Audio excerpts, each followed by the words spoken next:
This week is opening day for our Philadelphia Phillies on Thursday. So there's going to be a lot of baseball talk. This Eagles channel is painted red this week as we get set to kick off another we'll see season from our Philadelphia Phillies. So today's question is, can the Phillies copy the Eagles' success in 2025? And how do they do that? Trending in the AM, we're live, taking all your thoughts and opinions on anything in the world of sports. We're live in 30 seconds. Pop, pop, pop, pop, pop, julep. Pop, pop, pop, pop, pop, julep. Pop, pop, pop, pop, pop, julep. Pop, pop, pop, pop, pop, woo!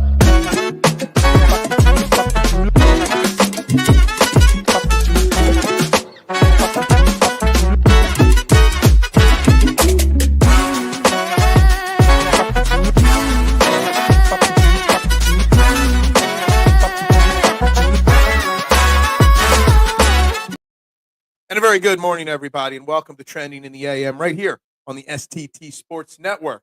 We are live, YouTube and Twitter. Wherever you're watching, please like and share this show out. Please, please, please hit the subscribe button on the YouTube page. If you're watching on Twitter, please head over to the YouTube page, STT Sports Network. The race to 500, we are 224 away from 500, starting the show at 476. Please, let's get to 500 by opening day on Thursday. Please, please.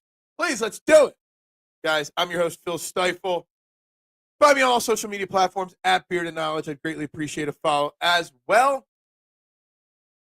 And, it's opening day this week. The Phillies season kicks off this week. And we are going to have lots of Phillies topics throughout the week. My man Dylan Davis will be in here on Thursday to help me preview final prediction this season.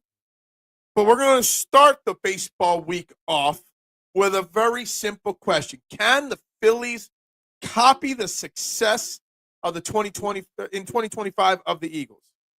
The Eagles are Super Bowl champions. Can the Phillies win a World Series? Because realistically, that is the only thing left for the Phillies to do before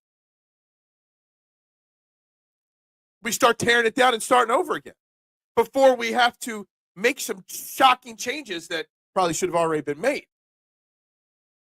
The Phillies don't just, it's not just can they duplicate it, but they have to duplicate it, in my opinion. And I don't know if the answer is a yes. Call me a Debbie Downer. I don't know about me, anybody else, but this is probably one of the most blah opening day weeks in a long time for me. Maybe it's partly still on the Super Bowl high from the Eagles, but maybe it's also just the lack of faith I have in this Philadelphia Phillies organization. We're going to get into some of the reasons why throughout this show and this week.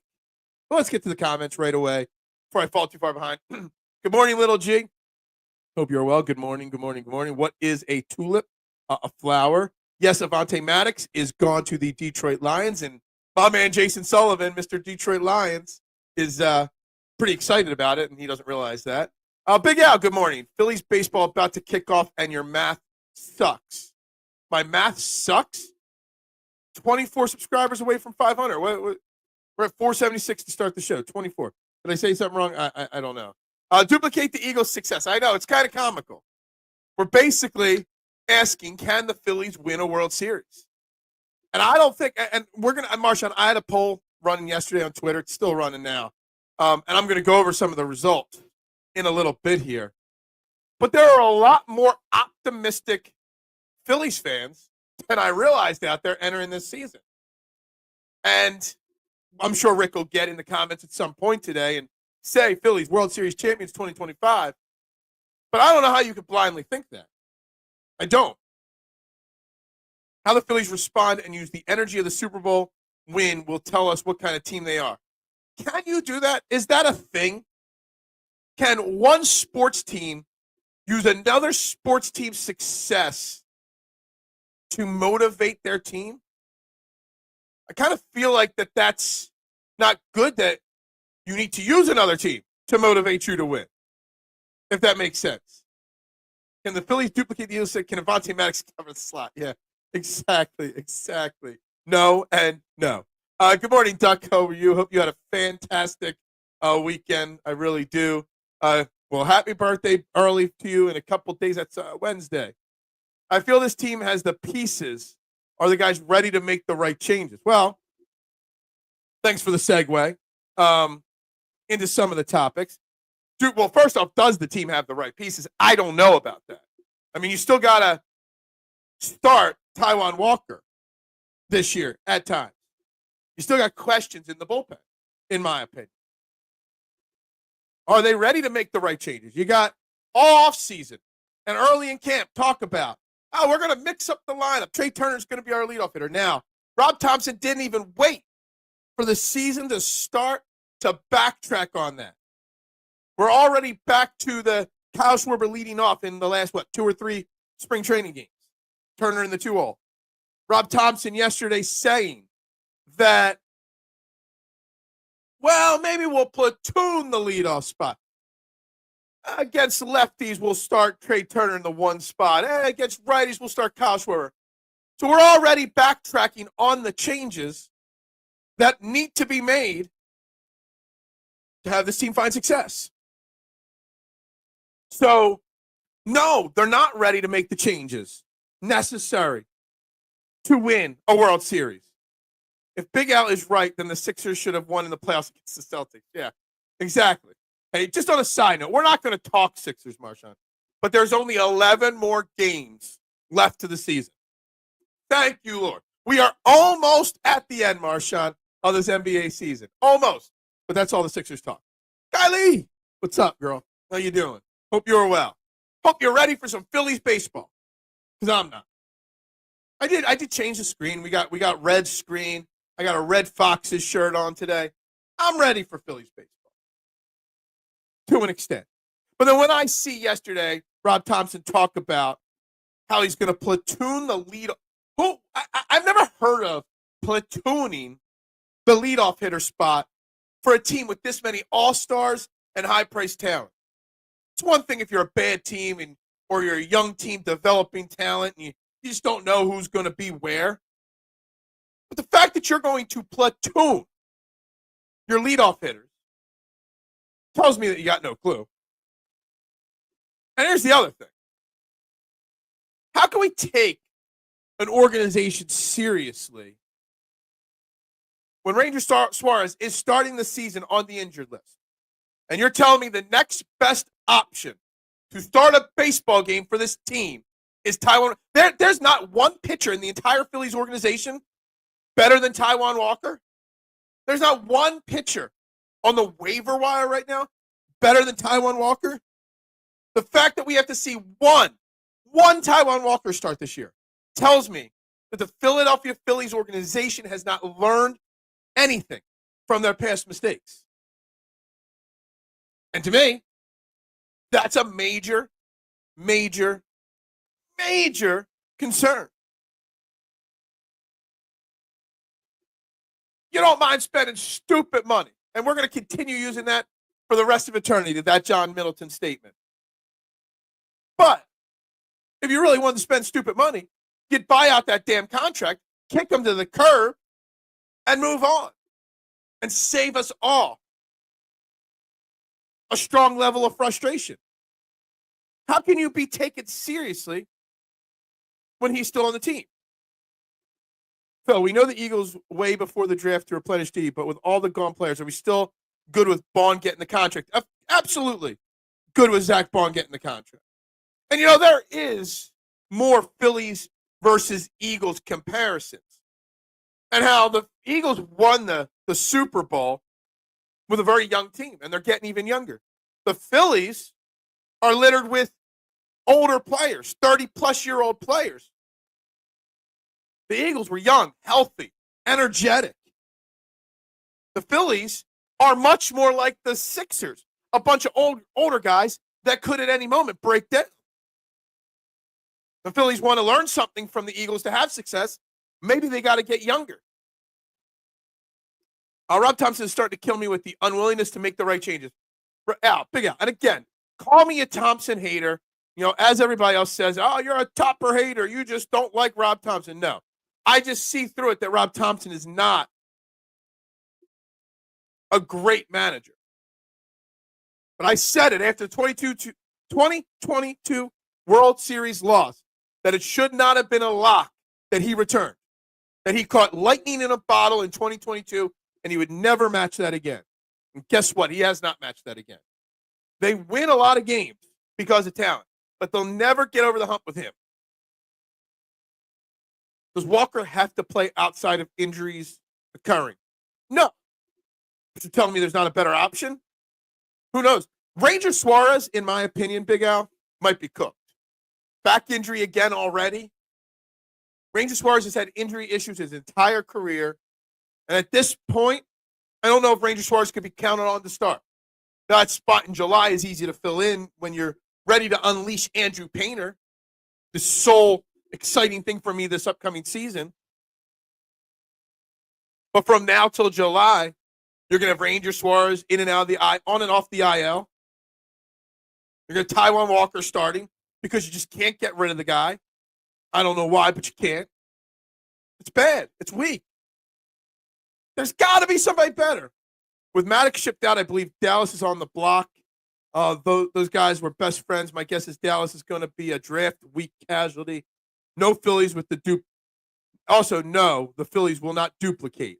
Yeah, Maddox gone. Dallas maybe now, yes. And guys, please check Pixelated History out. His YouTube channel is linked in the description, or click on his profile picture and subscribe to his YouTube page, please. He and his son do an excellent job on their YouTube channel, so please check them out, guys. Greatly appreciate you clicking the share button.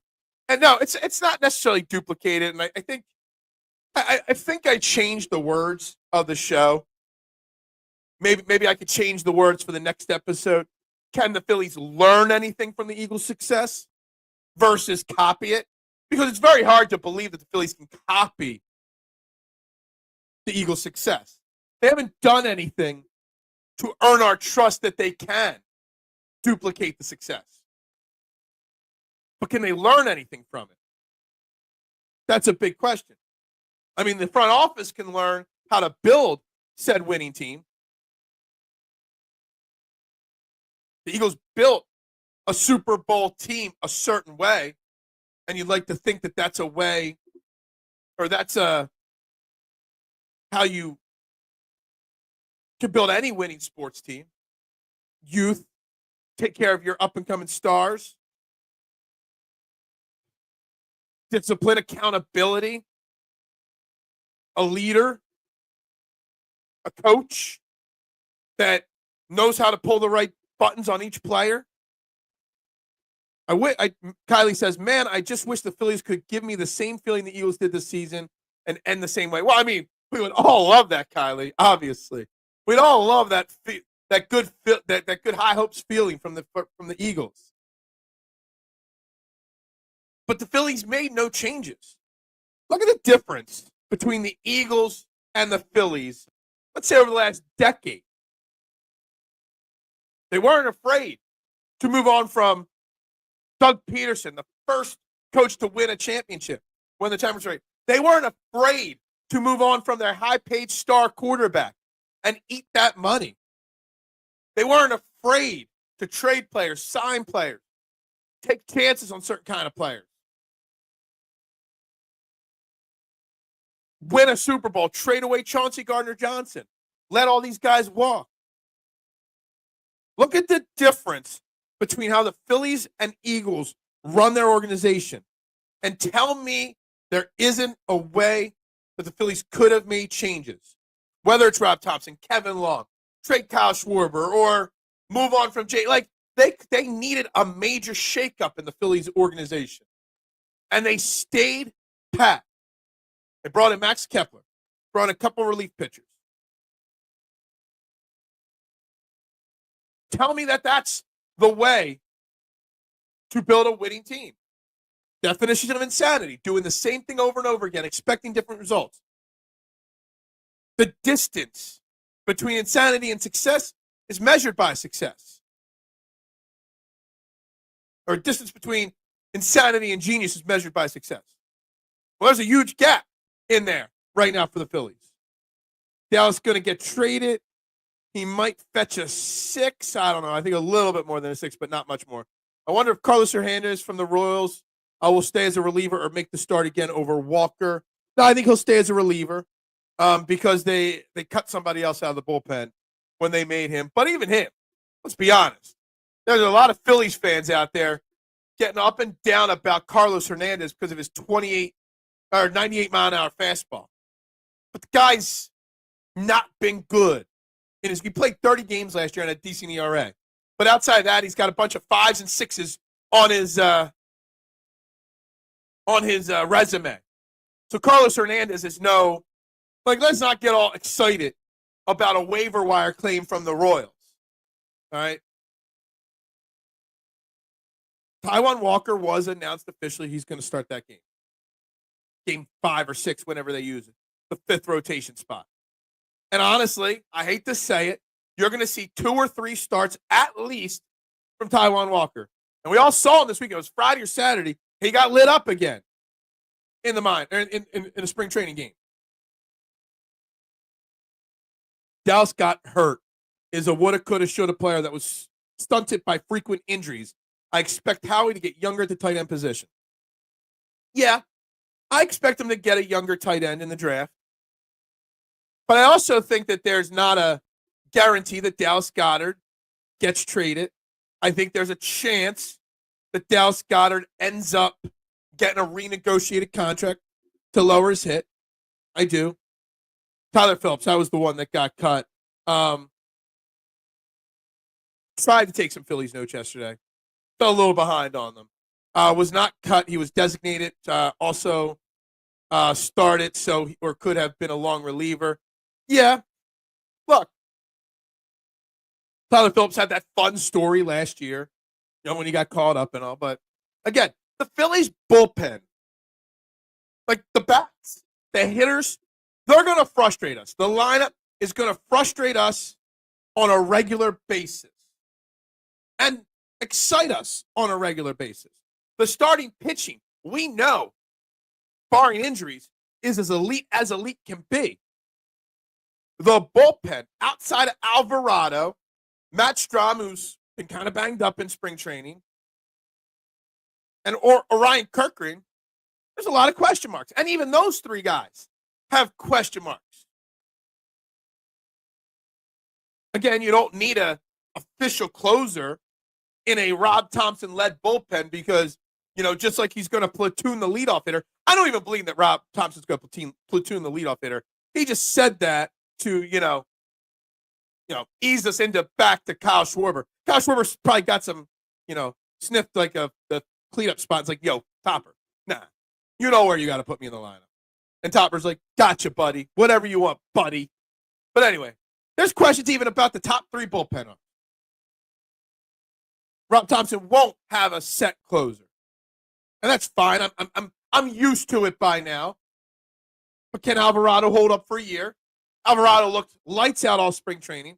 Can he hold up? Matt Strahm kind of tailed off last year. And is Orion Kirkring ready for the next step in his development, in his career? We talked last year when he was first popping on the scene that at some point he could be a closer. Well, he was that 5th, 6th, 7th inning guy last year. He's going to be asked to come in the 8th inning a lot this year. He might be asked to close games this year. Kirkring, is he ready for that next step? We don't know. We do not know what he's ready for. Zach, this is a great question. How do I feel about JT? Well, how do you feel about JT? Let me answer your question with a question. JT Realmuto is one of the great catchers of the last 20 years. JT Realmuto is still one of the best guys behind the plate with one of the best pop times and the ability to throw a runner at any time. JT Realmuto, when healthy, can still hit the baseball pretty well. But JT Realmuto needs to learn and understand that he cannot play 130 games anymore. Okay? JT Realmuto needs to understand that his legs are just not what they used to be. Hence why Rafael Marchand and not Garrett Stubbs is the backup catcher right now, because I guess you trust him, Marchand, more than Stubbs to maybe play a few more games.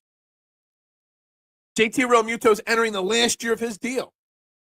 And I find it hard that you let him go, but I also find it hard that you give him an extension with where he is at his career.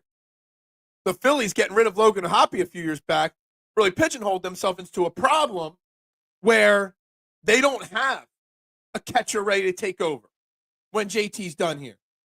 There's a guy, someone said in the minors, like way down the minors, but still 2 or 3 years out. JT Realmuto needs to learn and understand that, hey, I'm going to have to sit every week once, maybe twice some weeks. He's going to have to understand that because we need JT not worn out come the playoff time. I need a closer. They need a closer. Look, Rob Thompson is the most anti-basics manager. He doesn't like a set closer. He doesn't put the pure leadoff hitter in the leadoff spot. It is what it is. And it works. The way Rob Thompson runs this team, it might frustrate the hell out of us, but it works in the regular season. It doesn't work in the playoffs. Rick, good morning. Hope you are well. I can't believe on a Phillies game day show, your first comment isn't World Series, but okay. They are not from the Philly podcast, as the clubhouse has to know now that every time. Know what every time? Sorry, I missed that. Thanks for tuning in. Make sure you find the YouTube page and hit subscribe. 24 subscribers from 500. I got to get there, guys.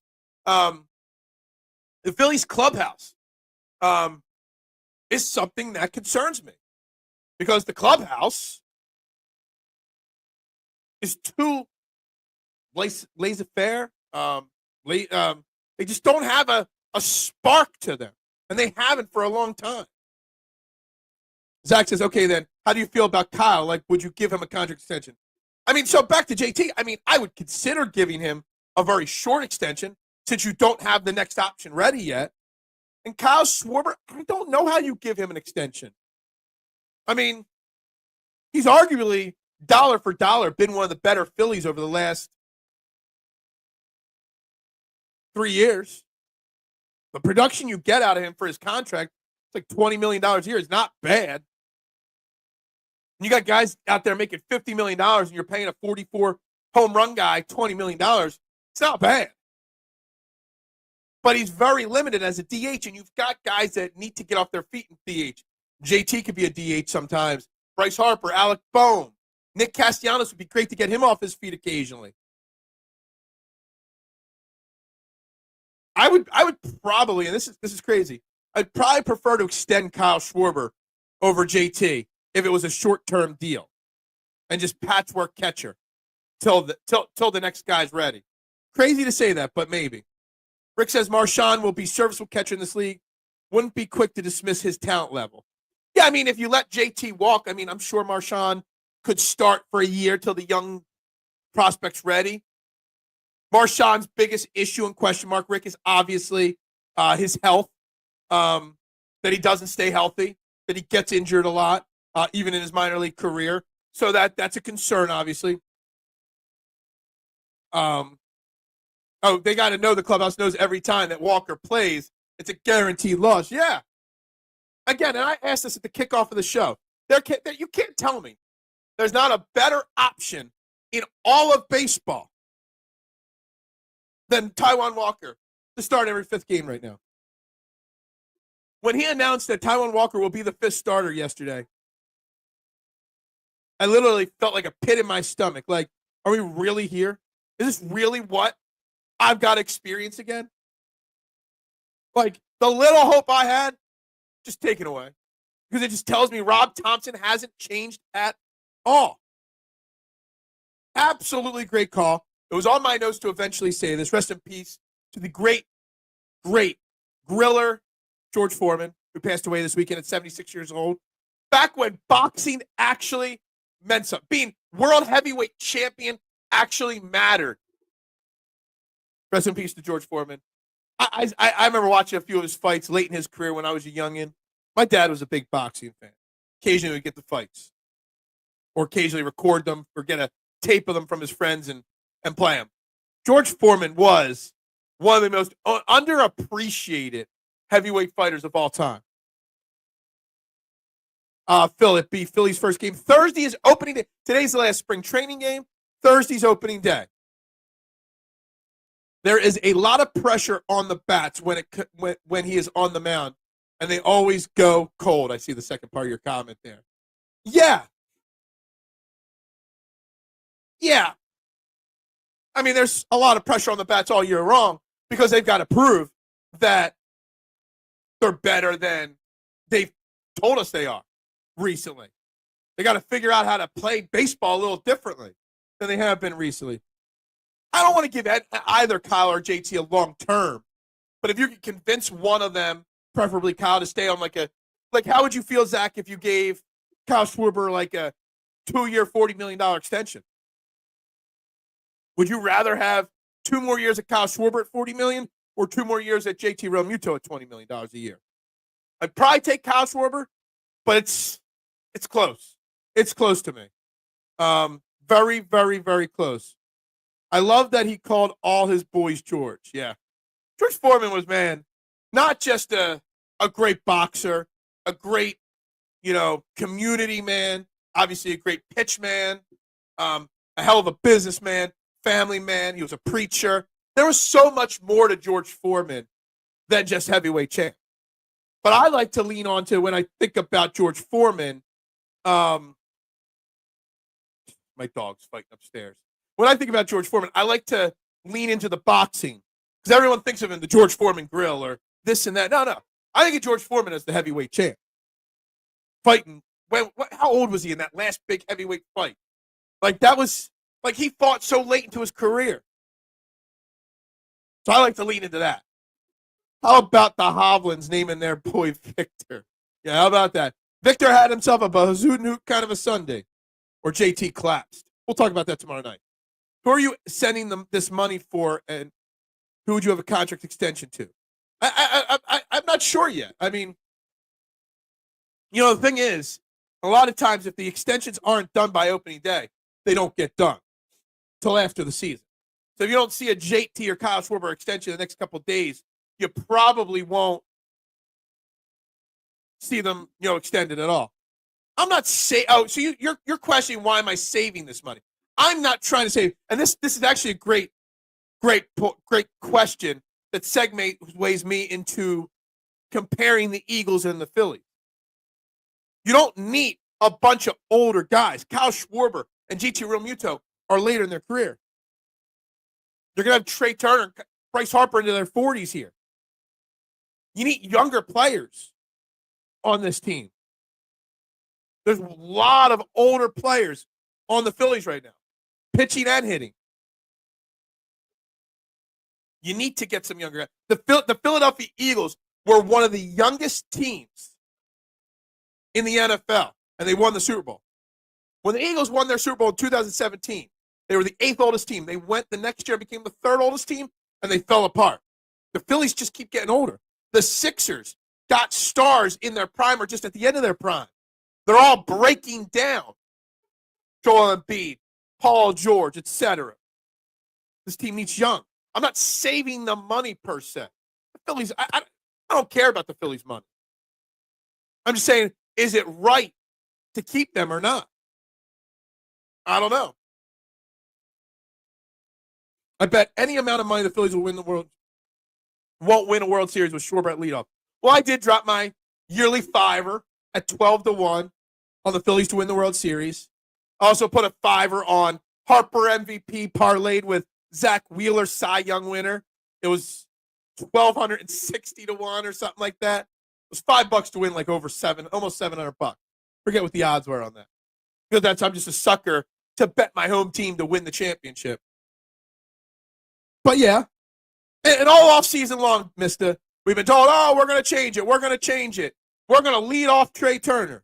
And it kind of gets pushed aside a little bit more, a little bit more, a little bit more, a little bit more. And now here we are, 4 days from opening day, and now we're being told it's going to be a platoon in the leadoff spot. Lefties, Trey Turner. Righties, Kyle Schwarber. You face a hell of a lot more righties than lefties. That means Kyle Schwarber is going to be in the leadoff spot. And then what's going to happen is He's just going to leave him there. And it's stupid. Breaks my heart. At the time, he was oldest heavyweight champ at 45. Okay, I knew it was in the mid to late 40s. I just couldn't remember how late until a different dude did it in 47. Okay, gotcha. Foreman versus Ali. Foreman beat Joe Frazier for his first heavyweight championship, I believe. So you don't realize, I know some, not a lot, but some boxing knowledge. There is boxing knowledge somewhere in the recessed parts of my brain. Not most exciting boxer, but hard puncher.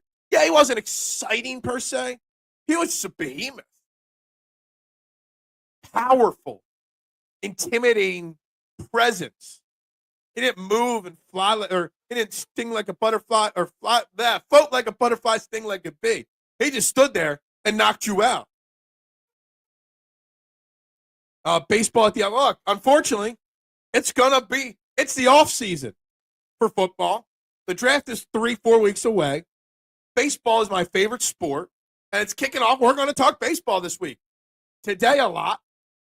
Thursday, a whole hell of a lot. And in between, a little bit more. Sorry. What are we going to talk? We're going to spend the show talking about Avante Maddox signing with Detroit? No. Phil is the George Foreman of podcasting. I don't know about that. I ain't no champion, K1. I'm no heavyweight champ here. We can't even get to 500 subscribers. How the hell do you think I'm a heavyweight champ? I will promote anything if you pay me, like just like George Foreman. I will. I'm the ad read of I'm the George Foreman of ad reads on podcasts. I'll literally read an ad for anything, but that's about it. Most people make too big a deal over a leadoff spot. I disagree. Leadoff spot is only one at bat per game, not as big a deal as people fret over. I disagree. Because the leadoff hitter, your best hitters are your 3 and 4 hitter. 2, 3, 4 hitter. Your leadoff guy has to be able to get on base and not clog up the bases and score for your big hitters. If Harper and Bohm are your 3-4, or Turner and Harper, whoever your 3-4 are, you need the guy ahead of them on base. And he does draw walks, but he also strikes out a lot. I think the leadoff spot's more important than what you're making it out to be. You need the 1-2 hitter on base as much as possible for the 3-4-5 hitter. So it is very important. Baseball is okay. Baseball is my favorite sport. I love baseball. The magic of baseball, the childhood memories of baseball, going to the vet and watching games in the 700 level with my dad and wait until the 6th inning to walk down to the lower level seats because no one showed up. July 1991, Kyle Abbott pitching on a Saturday night fireworks night against the Dodgers, getting his one win of the season, 1-14 that year. Baseball is great because baseball is about family, memories, summertime, beer, tailgating. Baseball is special.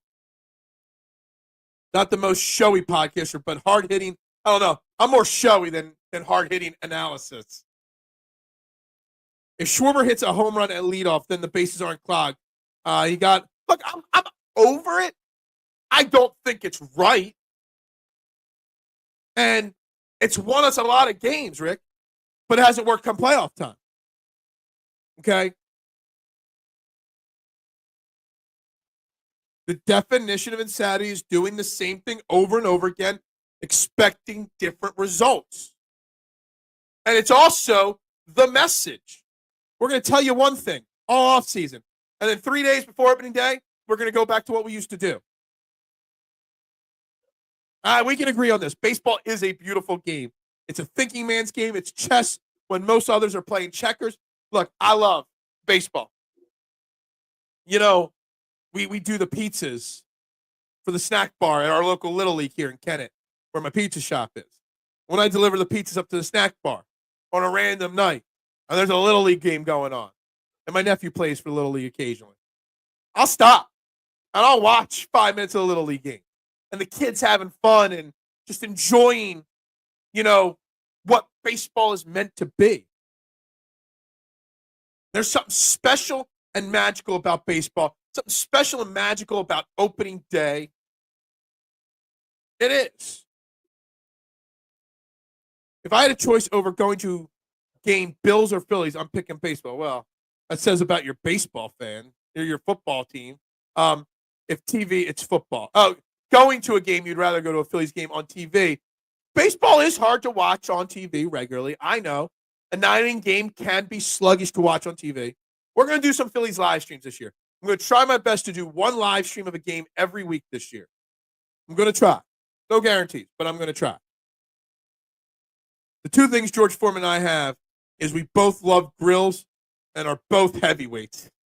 You're not that much of a heavyweight, are you, Big Al? Come on now. But we all love grilling, right? I still remember when the George Foreman grill came out for the first time. And my family got one.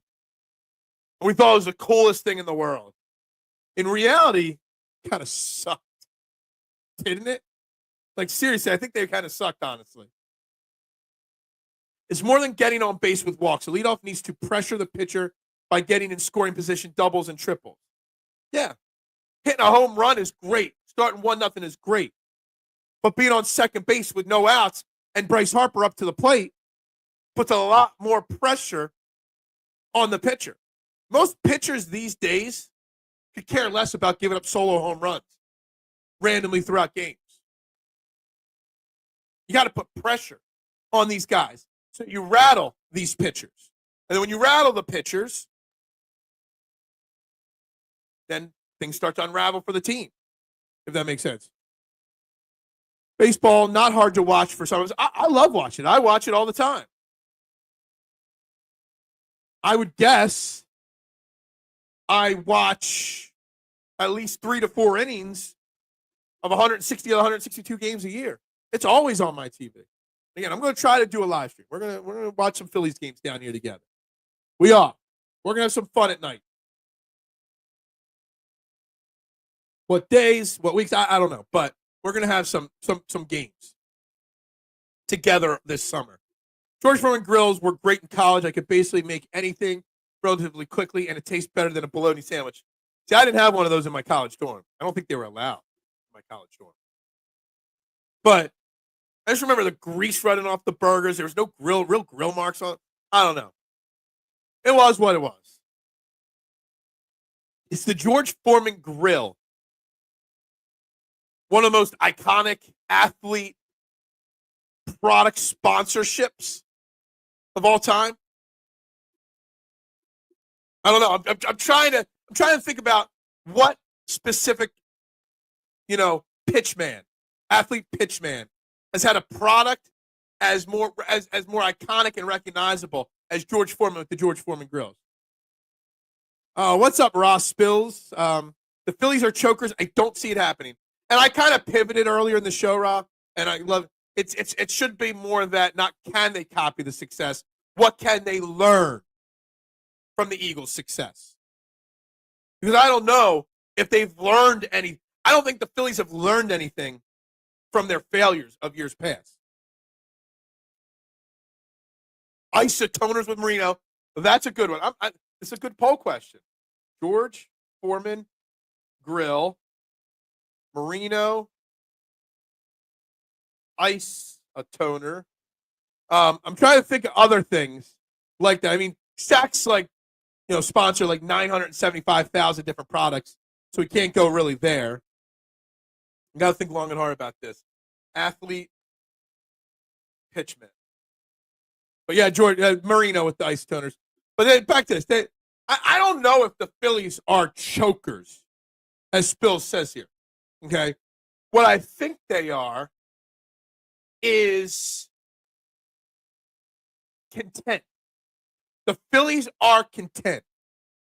They think their skills will just automatically win them games. And they do in the regular season. But all that matters is the playoffs. The big Hertz ads for Nugenics could be pretty iconic. She will like it too. I was like, I just saw Hertz. I was like, Jalen Hurts does Nugenics.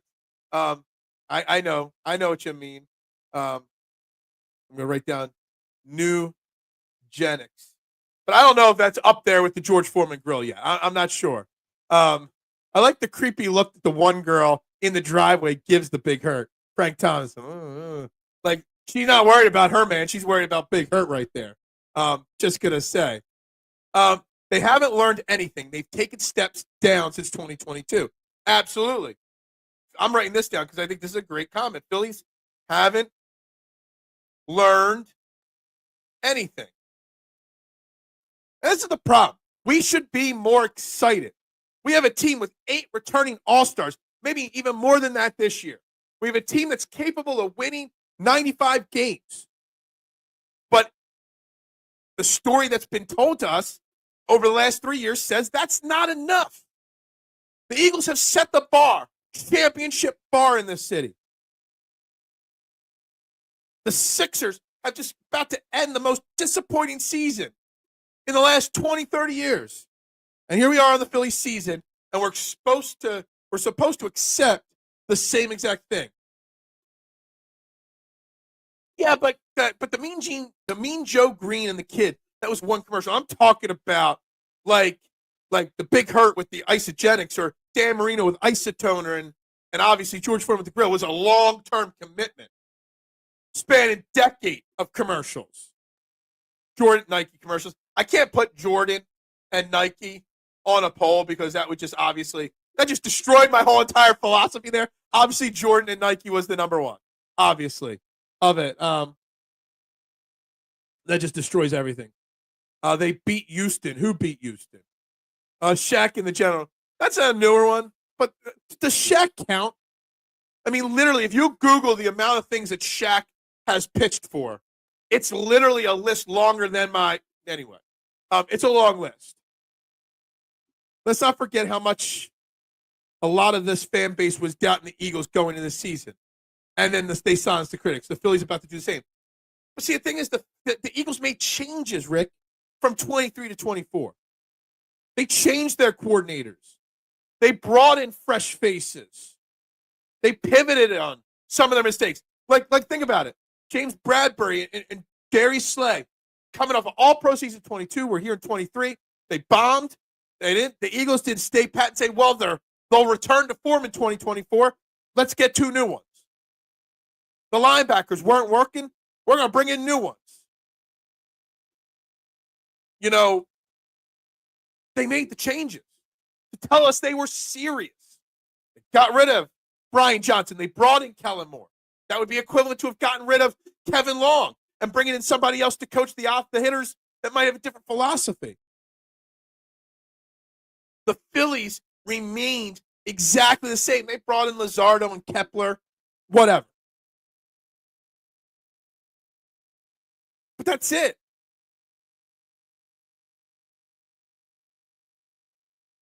That's the problem. Now, I was hyped for the Eagles season. I predicted, not homerish, realistically, an Eagles Super Bowl victory this year. I don't know if I'll do it again next year. The homer will say it, but I don't know if I'll realistically predict an Eagles Super Bowl next year. But the Phillies, it's hard to predict the World Series championship that you're predicting, Rick, because they just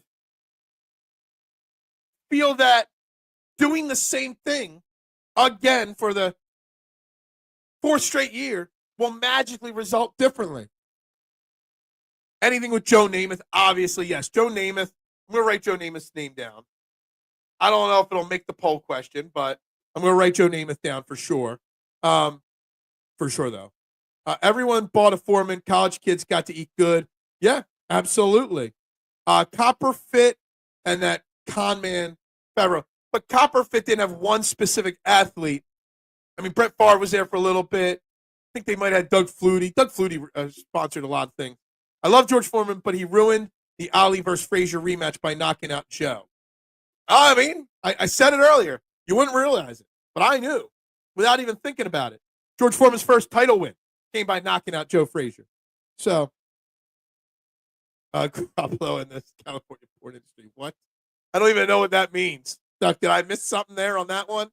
Had no idea. Guys, you're watching Trading in the AM right here on the STT Sports Network. It's Phillies opening week. We got a lot of baseball. We're going to do a lot of Eagles versus Phillies comparisons throughout the week. talking George Foreman as well. Please hit that like button, hit that subscribe button. If you're watching on Twitter, please find the YouTube channel. It's all over my Twitter page. Click it, head on over there and hit subscribe. The race to 500 subscribers, we're so close. I can almost taste it just so I can start talking about 1,000 after we get to 500. Did he? I had no idea. The only thing I know, I couldn't tell you anything. But good for him, right? Good for him. I guess. I don't even know if it is good for him or not. But please, hit that like, subscribe button. The Phillies just haven't learned.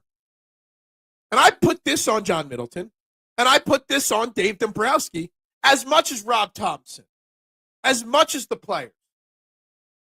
Dave Dombrowski came here to Philadelphia with a reputation of building championship teams, making big, bold moves to shake up rosters.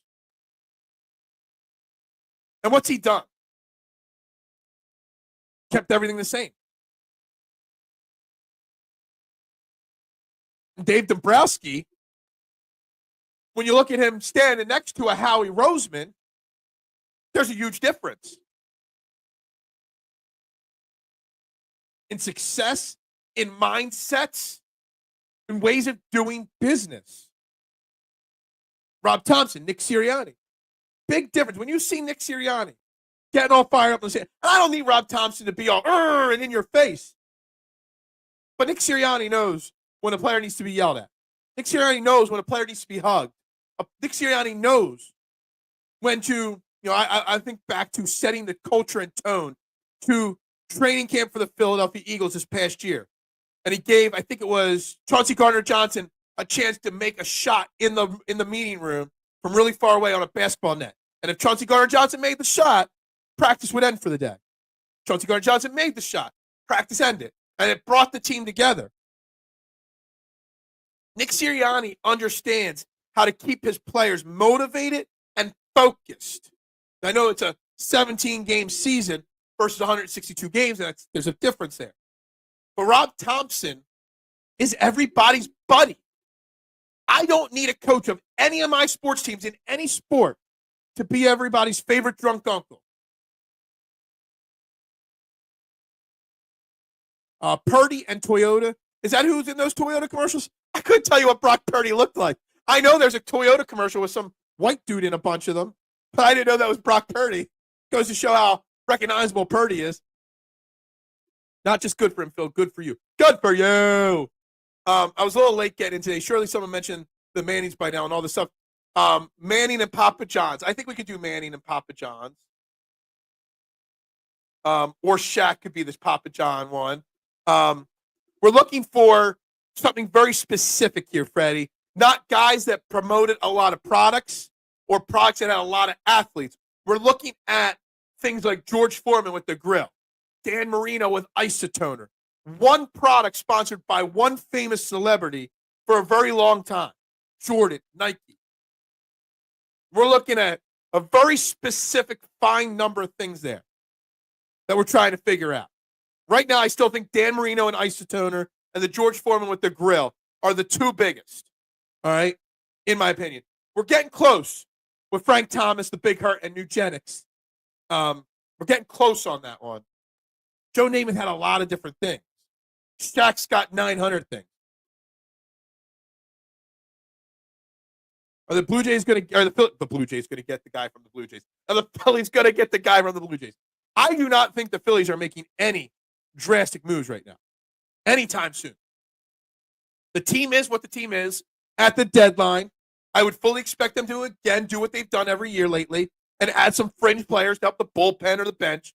But this team is the team for the rest of this year.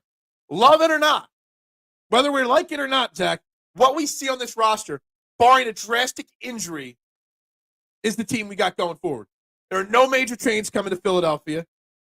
Maybe now, if they fail like some of us think this year in the playoffs, maybe we'll see the drastic changes next offseason. That's too far away to predict now. But right now, I think this is the team you got, minus a few minor additions, and obviously Andrew Painter getting called up in July from the minors. brand they had the athletes' names, son. Did you know that George Foreman was a juvenile delinquent before he took up boxing? Yes, I did. Yeah, yeah. It is hard to imagine that stuff. I'm a huge George Foreman guy, so I know a lot about that stuff. Don McNabb and Chunky Soup is not that bad. Not that bad. You know what I wish? I wish Twitter polls I could put more options in 4. That's what I wish. Phillies are going to do nothing, and they will continue to have a great season and go from 0 to 0 when the playoffs come around. Yeah, plain and simple. And you know what? You know what annoys me the most, Duck, is that I'm going to sit here throughout the season and criticize them at times, celebrate that at times, and criticize them at times. Okay? And everyone's going to tell me every time that they lose a game and I get mad at them losing for something that Rob Thompson did, but it's a long season. It's only April. It's only May. It's only June. What's more important? What's more annoying? It's early. It's only June. It's a shame. It's a shame where we're at. If you got that garage general, that may satisfy the law, but you. Yeah. What's up, O'Rourke? Foreman was a beast in the 70s. Heavy hands. Yeah. Like I said when I first brought him up earlier in the show, George Foreman was champ when boxing actually meant something. When being the world heavyweight champion in this country actually meant something. The world heavyweight champ, there was a point in time, was the most famous, one of the most famous sports celebrities in our country at all times, whether it was Ali, whether it was Frazier, whether it was Foreman, hell, even Mike Tyson or, Evander Holyfield. Boxing disappeared in the importance meter a long time ago because of the advent of UFC becoming so prevalent and stuff like that. Yeah, the Mahomes and Reed with State Farm.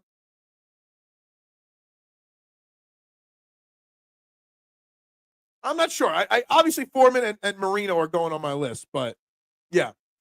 Very long off season, but next week finally open week kickoff. Oh, because the UFL that no one's going to watch but you. Just like Jumping Joe Frazier, the Hellraiser. Jumping Joe Frazier, the Hellraiser. Foreman was one of the last real champs before Tyson. It drops off from there. Yeah, I think even during the Evander Holyfield Tyson era, boxing was already starting to kind of waver a little bit.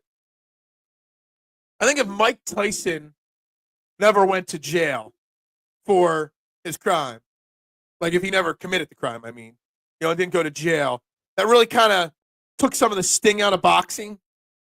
Mike Tyson had the chance to keep boxing relevant for a little bit longer if he would have behaved himself and not been an asshole. But 70s, 80s, early 90s, boxing was special. Again, go back to the 50s and 60s. The heavyweight champs were the biggest celebrities in the athlete world there were out there. And boxing's just not like that. I couldn't name one current. No, actually, I know. You got Canelo Alvarez. I guess he's the biggest name right now in boxing that I could name. But I couldn't name one American fighter right now. I couldn't tell you who the champs are in any weight division. There's no Sugar Ray Leonard anymore out there. Are the UFL teams at least playing in the cities they represent now? Who knows? I know nothing about the UFL. Nothing about the UFL at all. Literally nothing. Philadelphia don't even have a team in it anymore. Smoking Joe Frazier. That's right. Oh, is that what you're trying to say? Jumping Joe Frazier? Oh, smoking Joe Frazier. Gotcha. Anyway. All right, we're at the top of the hour, guys. Almost here, so make sure you're hitting that like button and that share button, please. If everybody shared this show out and got me 5 new friends to subscribe, I'd be a very happy person, very thankful person. So please like, share, subscribe. Let's turn this into the best summer. This is going to be the summer of Phil. We're going to tear this thing down and be the biggest channel by the time the season kicks off for football in September. Sometimes it happens. Maybe not everybody's as perfect as you, K1. Sometimes it happens. I know most boxers from Wu-Tang years. I remember Sugar Ray Leonard, 7-Up, and Diet Coke commercials from the 80s. Yeah, I vaguely remember them. Sugar Ray Leonard was another great boxer. I don't think he gets the credit he deserves. But he was also a great pitchman, for sure. Saying 7-Up and Diet Coke, I'm trying to think of a few athletes that have, pitched Pepsi and Coke and stuff like that. Some NBA players. I can't quite put my finger on. How about here? I came up with one. I just led me into something else. Hold on. I got to write it down. How about if we're talking about athletes and pitches and legendary lengthy runs, the Larry Bird, Michael Jordan shooting horse for McDonald's, all the different commercials they ran of those guys. Was it like early 90s, mid 90s? Bird versus Magic in horse for the Mickey D's. Do I even have the two right basketball players? Bird and Barkley? No, it was Bird and Jordan. That had a lengthy run for several years. Interesting. I don't know what. So I was thinking of athletes and sodas, and I thought of Coke, which made me think of McDonald's. I don't. The way my brain works. Off the side, off the backboard, off this. Like, you remember those commercials, right, Rourke? There was quite a few of those commercials for years. If everyone got more crazy after the other. That was a good one. I don't know how that, like, the way my brain works, I don't know. But somehow I thought about 7-Up, made me think of Pepsi and Coke, made me think of Coke, which made me think of McDonald's, which made me think of that. Like, the way this brain works, it's confusing. It confuses me at times. It does. Anyway, back to the topic at hand. If the Phillies can't learn anything from the Philadelphia Eagles' success, the Phillies are doomed to follow in the footsteps of the Sixers and just completely fall apart. How about that? Bringing all three teams together. Are the Phillies closer to matching the Eagles' success or matching the Sixers' failures? How about that for a question for you? I remember the Bird and Jordan did one for the Olympics where it went around the world. Yeah.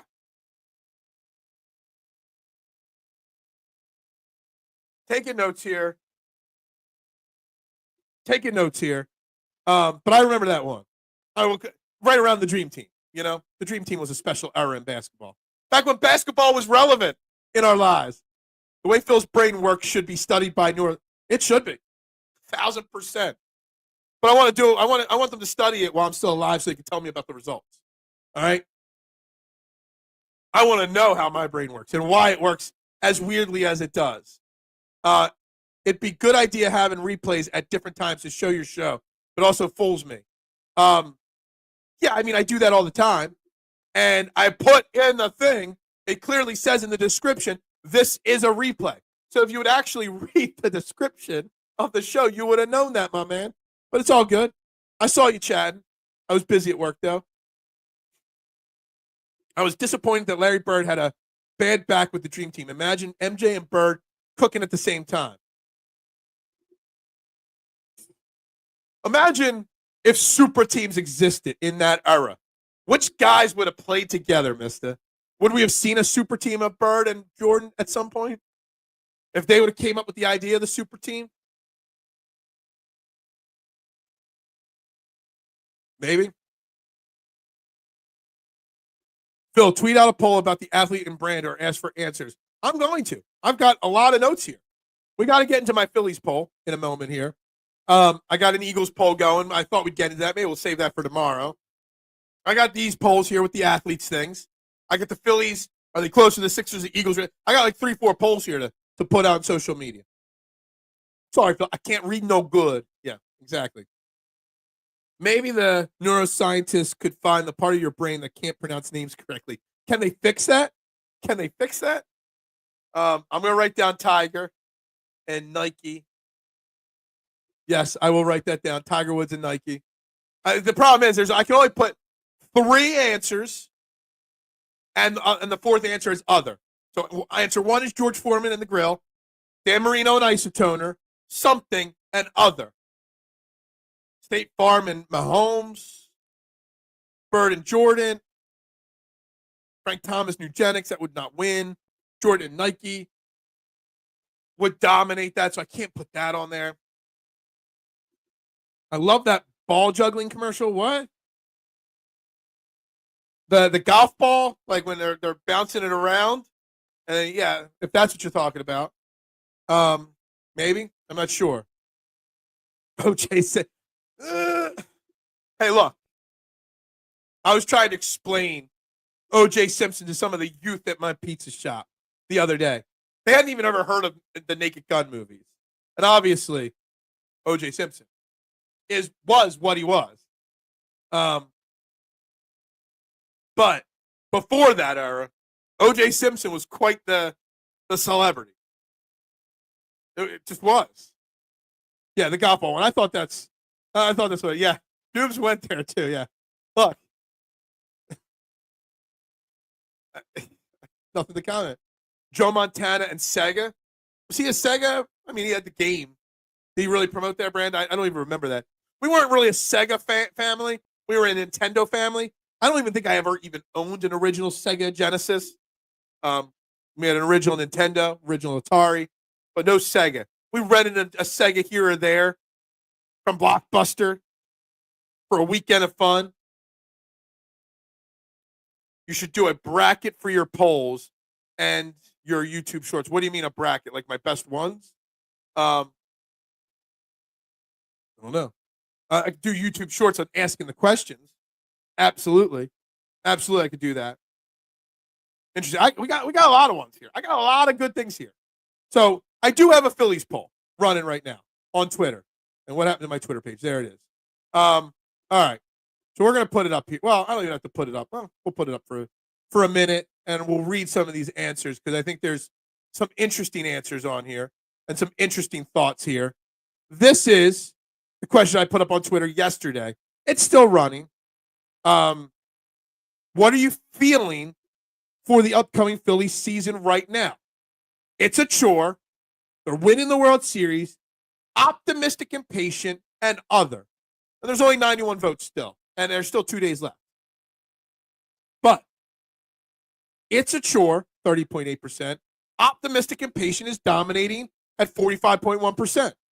Only 13% clicked winning the World Series. I thought that it's a chore would have the dominating answer. But when we get into a second into reading some of the comments on this poll, it's interesting on how many people are still bought in on this Philly team. Create shorts replying to I could do that too. I got to do more shorts. That's a great way to grow the channel for sure. I kind of borrow and stuff. I don't think that's on the iconic list yet. LeBron James had to face Magic Johnson and Larry Bird in the 80s. No way he wins a championship. I don't know. Maybe one. Maybe we'll give him one. All right, let's get to this poll. Let's get to some of these comments on this poll here. From my man Luke. The Phillies have been mostly terrible for my entire life. So to even have a single bright pixel of hope is interesting enough for me to root for the underdog.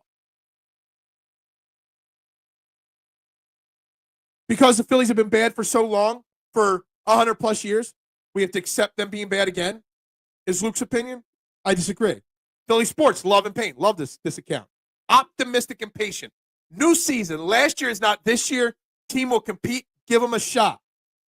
This season is not last season. But also, this season is going to be exactly as last season because it's the same team. Especially if they had that 80s rules. I don't know. LeBron James is also a physical specimen as well. Bird would get in LeBron's head so bad. That is true. Flopping wasn't accepted back then either.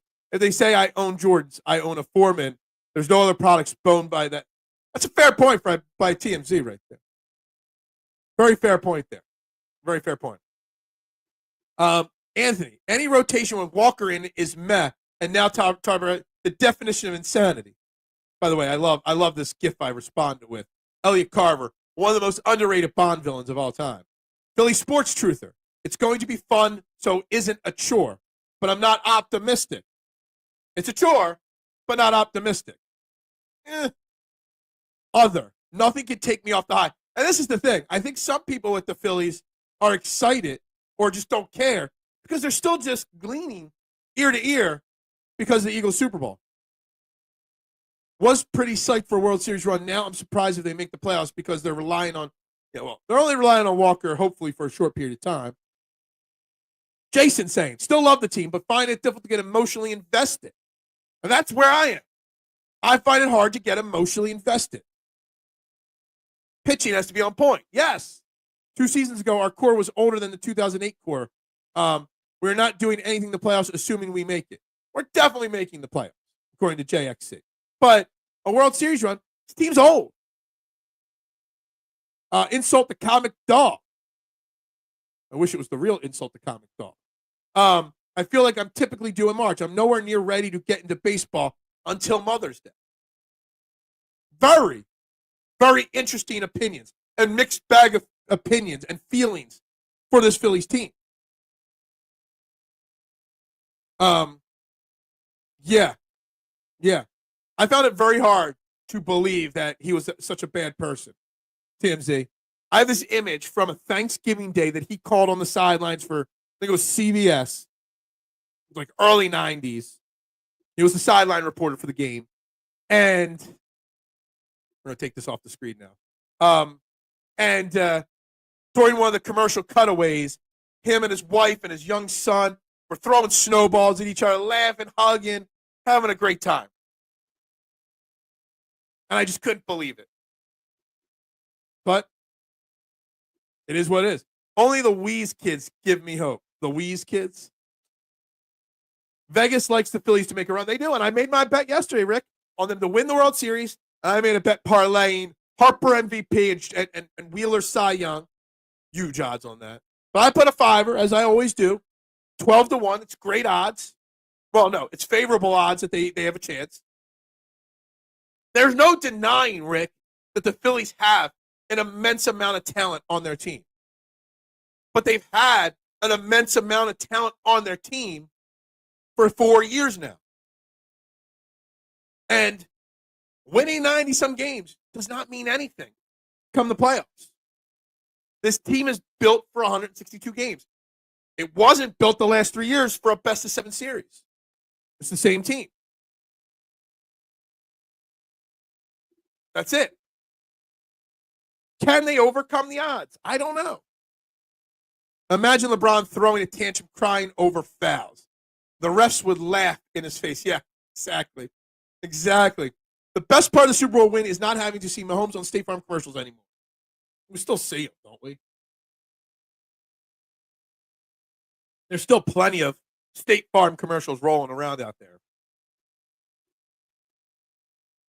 But the best part of the Super Bowl win, for me, is the fact that it takes kind of some of the burn on the Sixers season away. It takes away some of the lack of optimism for the Phillies season away. It kind of just makes the rest of this year, sports-wise, cool, whatever. Still living off that high. But also because of the Sixers failures, because of the Flyers failures, right now, the eyes of the Philadelphia sports community are going to be on the Phillies. And we are going to break down every nuance of every game because we've seen them have regular season success, but we want them to have postseason success. So at least in the next 3 months till training camp rolls around in July, the Phillies are going to be under a microscope. Every decision Topper makes under a microscope. Every bad 3-game stretch from Kyle Schwarber out of the leadoff spot, under the microscope. Every pitch of Zach Wheeler and every home run Aaron Nola gives up, under the microscope. Aaron Nola's had a very good spring training, by the way. Is it time for another one of Aaron Nola's elite seasons? I hope so. Eagles got everyone a 1-year pass. They have. Kind of, sort of. Maybe not the Sixers. The Sixers, well, it got them a pass for the season, but next season has to be better. It doesn't cover next season for the Sixers. But yeah, the Eagles gave every other team a pass this year. But the Phillies are going to be the team that's looked at, that needs to have that same success. The Phillies should have not blown it up, but pivoted and changed this offseason. They didn't. Well, now, because the Phillies didn't make those changes and the Eagles won a Super Bowl, it has to be World Series or bust. Like, at what level, Nooms, do the Phillies have to get to that Rob Thompson doesn't get fired? That major roster changes don't happen in the offseason? Like, they at least have to get back to the World Series for there to be any chance of major changes not happening. I'm surprised at how much of a gap the Flyers and Sixers sucking have actually left. Yeah. Like, we should be in preseason or opening day mode and Sixers playoff mode right now, or Flyers playoff mode on this show.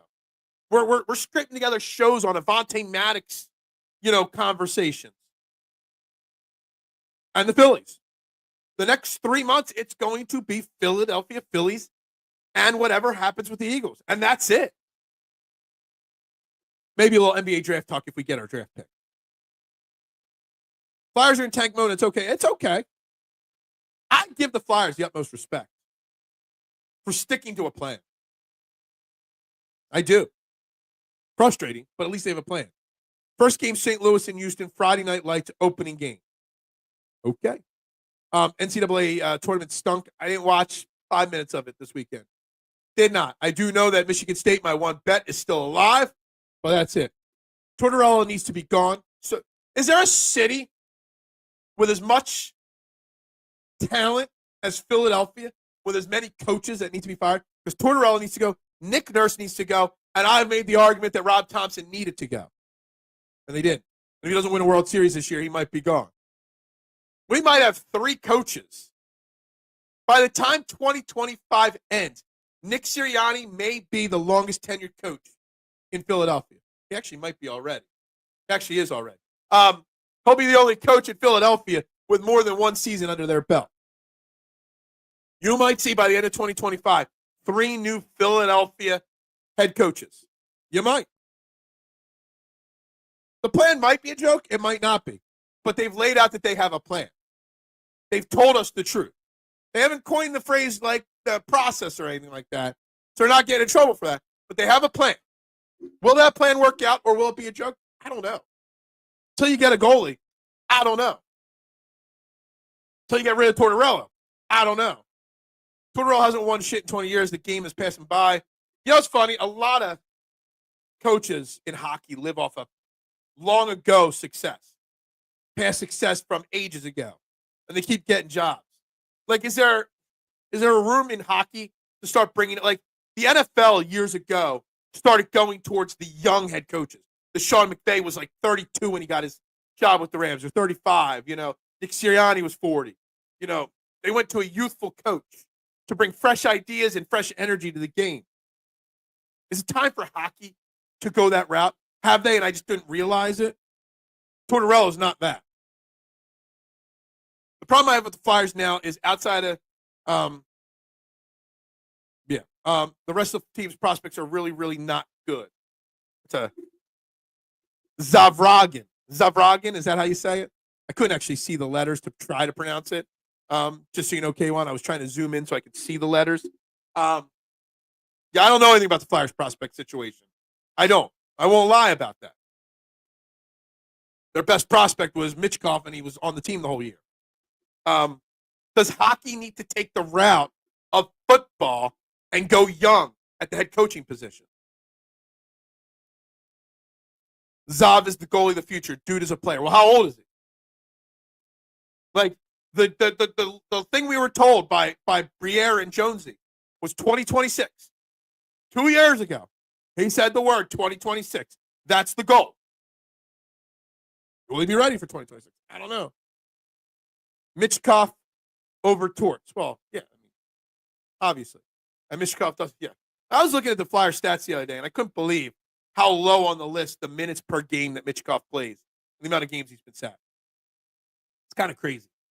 Torts, I would be shocked if Torts and Nick Nurse are both not here at the end of the. I mean, I don't know how many Flyers games. I know there's 11 Sixers games left. I'm not sure how many Flyers games are left. But as soon as the seasons end for both the Flyers and the Sixers, I would be shocked if both coaches aren't fired.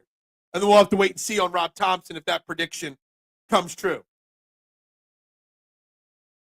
It's kind of crazy.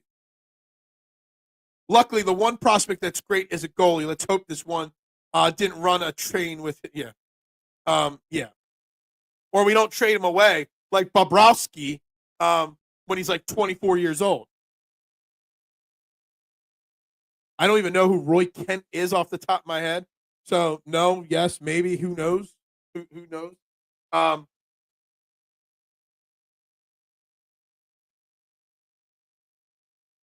Writing ideas down. That's all I do is write ideas down as I go. Ted Lasso coming back soon. Haven't watched one episode of Ted Lasso. Don't get that streaming service, so don't watch it. Wait, is Phil talking Flyers? Someone clip this shit. Dude, when the Flyers come up, this is the show of the people.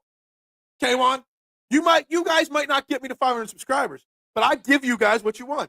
If you want to talk Flyers, we talk Flyers. And I could sleep. I walked through a 45-minute March Madness bracket show with Cole last week, not having watched 1 second of March Madness. I looked like I knew what I was talking about. I can talk Flyers. People always think I'm an Eagles guy. They don't realize I'm a Phillies guy at heart. But people also don't realize that after Phillies games, the next most sporting events I've been to in my life is Flyers games. I might have been to 3 or 4 Eagles games in my life, 10 or 12 Sixers games. I've been to 40 Flyers games in my life. I still remember my first Flyers game. It was at the Spectrum against the Winnipeg Jets. I don't remember what year it was. Probably like 92, 91. My Uncle Johnny took me and my brother. Uncle Johnny's not my uncle anymore. He divorced my aunt. But I still remember my first Flyers game. Torts hates skill in what has become a purely skilled game. Great that he wants to instill grit in his players, but he's got to adapt. That's why I'm thinking a young coach is what the Flyers need. That's willing to adapt as the game changes. Who would you draft if the Sixers won the first pick? The first pick, I mean, it's got to be Cooper Flagg. I don't know. Ace Bailey, I don't think he's a number one. I don't think the Sixers would get the first pick. They'll be lucky. Even if they finish with the 5th worst record, they'll be lucky to even keep their pick. Because we all know the draft lottery's rigged, and the NBA will continue to screw the Sixers in every way possible. I'm a Jamie Tart fan. I don't know what that is or who that is, so it could have been a dirty joke, and I don't even know. All right, we're coming up to the final 10 minutes of the show today. We've gone all over the place. We got lots of polls to go over on Twitter. We got lots of comments to put on Twitter. If I got the number 1 pick, I would trade it to get the 3rd pick. Well, you want Markelle Fultz again? No, that was the other way around. I mean, yeah. We don't have a lot of draft picks. Could you trade the 1 pick for a 3rd, 4th, 5th pick and pick up more assets? I don't know. Maybe. Maybe. If you got the 6th pick, 5th or 6th pick, and the top 2 or 3 guys are obviously off the board, would you consider trading that draft pick and packaging it with Paul George to get off the Paul George contract? Maybe. Just throwing it out there as a maybe. Phil, you like musicals. How much do you like Wicked? I have not seen Wicked. Have not. I've heard a lot of mixed reviews on it. So have not seen it. That's all I can comment on that. I like musicals. I haven't watched many musicals lately. But that's that. I got lots of things. We got lots of Phillies talk. Zach says yes, he would trade the 5th or 6th pick. Now, Zach, let me rephrase it a second question. Just if, say, Cooper Flagg or Ace Bailey or one of the top 3 guys that Sixers fans want falls to 5. But it's that Paul George contract is going to kill this organization for a long time. Just throwing it out there. The 5th pick in Paul George to whoever. Golden State, just throw it out there. Or the Lakers or whatever. For a player's contract and a 30th pick or a 27th pick. But the top players out there still that you want. The musical is always better than the movie version of everything. I've seen a lot of great musicals turn to bad movies or not as good movies. And then, of course, one of the most highly acclaimed musicals of the last 10 years was awful. And that was La La Land with Gyllenhaal and whoever. That was atrocious. Might be the worst musical movie of all time. And it won like 1 million awards. And it was god awful. God awful. So I don't know. Maybe we should watch Wicked. Maybe I will. Haven't funny thing, talk musicals for a second. If you're old school, like some of you are, if you remember the Valley Forge Music Center, the Theater of the Round, I saw so many musicals there because it was right by my high school, and they used to bring us in to see the musicals at the school, from the school, sometimes dress rehearsals and stuff like that. Saw so many musicals in the Theater of Around at the Valley Forge Music Center. If you remember that place, that was an amazing place to see a musical. Something about being in a theater of the round, you get minimal props because you just got that. There's no off stage to change the sets. I remember seeing, what was it? Which one was it? Fiddler on a Roof there. And they just had one prop, just the shape of the building. And that was it for the whole musical. And I saw John Snyder, Dukes of Hazzard fame, do Guys and Dolls there. And he was phenomenal. Like, it's a Dukes of Hazzard guy on stage. It was so great. La La Land is crap. I don't know how it won anything. We actually paid $4.99 to rent it online. And we almost turned it off. It was so bad. The only reason why we watched it to the end was because we paid for it. I don't know if you consider that a musical, but I've seen them in Vegas before. I never saw a concert there. I saw a bunch of musicals there, though. Phenomenal place. It became a Borders bookstore or something like that. Now I don't even know what's there now. Torch doesn't tolerate forward skating circles from the red line to the blue line when the puck is in their zone. La La Land was, I guess, about 10 years ago, maybe. I don't know. I went to see Churchill instead. What? If I were a rich man. La, da, da, da, da, da, da, da, da, da, da, da, all day long. I remember the musical line. I don't remember the words very well. Sorry. No, it's not. It's like Thunder Down Under with less nudity. Oh, man. Anyway, yeah. We're all over the place here today. It's only Monday and we're already all over the place. La La Land was trying to be Singing in the Rain without the talent. That was what the problem was. Like, maybe it could have been a good movie and musical. But I didn't buy those two famous actors. Who was the chick? I don't remember which chick it was.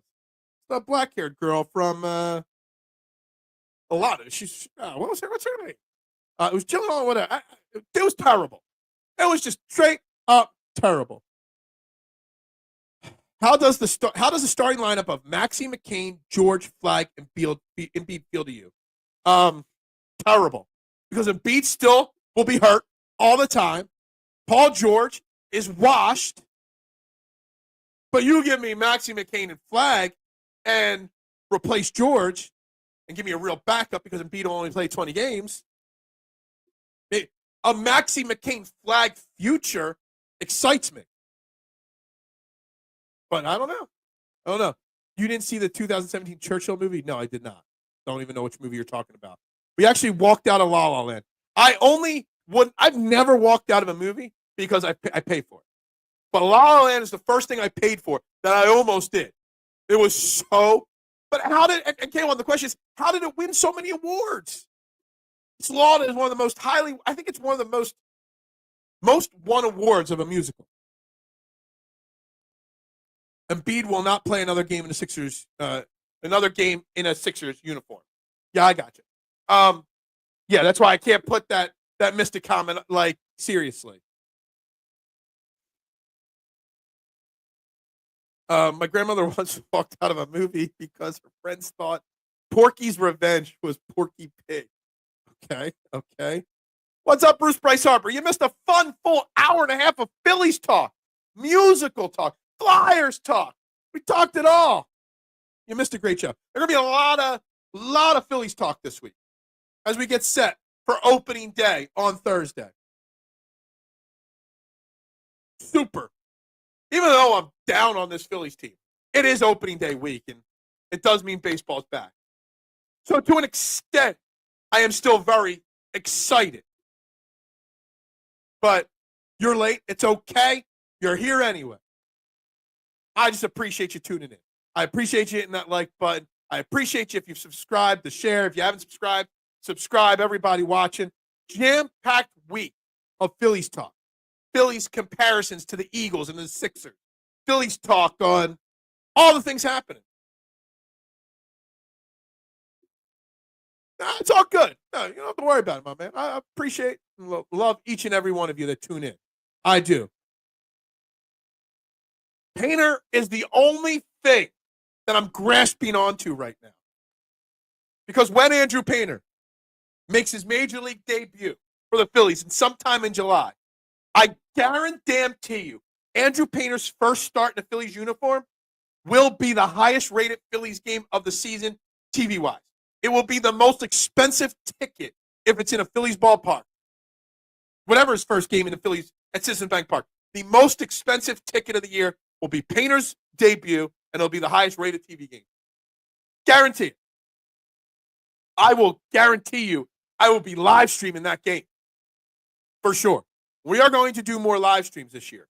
I did 2 live streams last year. I think one playoff game, I came on like the 9th inning of it. I think I did one other playoff game. We're going to do a bunch of them this year. I guarantee you I will be live streaming Andrew Painter's debut. Guarantee you that. But guys, you got to hit that like button, that subscribe button, that share button, please. Got to. Could be better than Skeens. I mean, he could be. I think if Andrew Painter's healthy, he's gonna be a superstar. If he can stay healthy long term, the guy's going to be magic in a Phillies uniform. He is. He really is. Now, I get scared of guys with Tommy John surgery and stuff like that, but it's just part of baseball now. Like, I don't hear Yankees fans freaking out that Garrett Cole is having Tommy John surgery because he'll be back, you know. It's a recoverable injury now. Phil, you don't have to do anything. I would appreciate you to do it. Phil, we could have a lot of great starters if Painter is healthy. Yeah, but till then, we got to deal with Taijuan Walker. Painter's hey, you could be a much worse pitcher if your pitching comparison is Zach Wheeler, right? Like, you could be much worse than that. Do you think Josh Harris trades Embiid before? No. I think he fires Matt Morey. I think he fires Nurse. Then he gives the job to Bob Myers and tells Bob Myers, if you want to trade him, go for it. He's going to give Bob Myers free reins to do whatever he wants, if that's the move. Now, if he does not fire Daryl Morey, I guarantee you, I will be the most annoying. If he comes out after the season, Josh Harris, and says, Daryl Morey has my vote of confidence to turn this around, I will be the most annoying Sixers fan content creator in the history of social media, of YouTube. In fact, I think I'm going to start doing a daily YouTube short of trading or firing Daryl Morey. I might do one after the show. Day one of me saying the Sixers need to fire Daryl Morey. I think that might be a new trend. All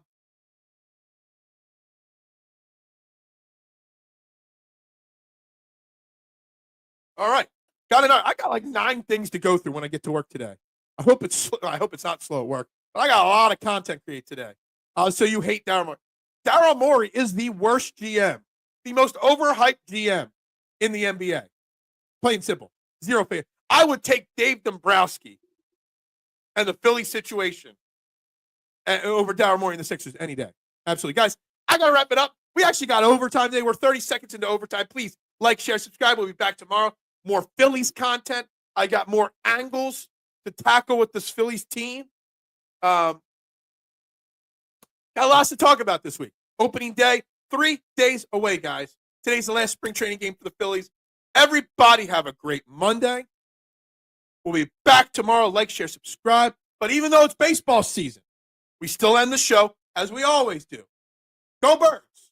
Bubbles up. Pop, pop, pop, pop, pop, pop, julep. Pop, pop, pop, pop, pop, pop, julep. Pop, pop, pop, pop, pop, pop, julep.